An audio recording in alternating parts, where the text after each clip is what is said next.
30 ga kirdik, kimdir 40 ga kirdi, 70 gacha borarmiz, 80 gacha yasharmiz deb o'ylaydi-da. Bugun orzu havaslarni qilib olaylik, bugun yashab olaylik, keyin oxirida hamma ishlarni bitirganda ibodatga kirib olamiz deb o'ylaydi. Yo'q birodar, Azroilni qachon kelishligini bilmaymiz. Hatto payg'ambarlar ham bilmagan. Biz qayerdan bilamiz uni? Bugun kelib qolsa, hozir kelib qolsa, ertaga ertalab Azroil jonimizni olsa, biz qayerdan bilamiz? Shuning uchun bugun nima uchun bu gaplarni aytyapmiz? Vaqtni g'animat bilmoqligimiz, ibodatga inson mahkam bo'lmoqligi.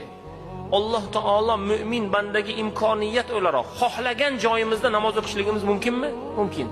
Masjidmi, yo'lmi, bozormi, uyimizmi, korxonamizmi, shirkatimizni qayerda xohlasak namoz o'qiy olamiz.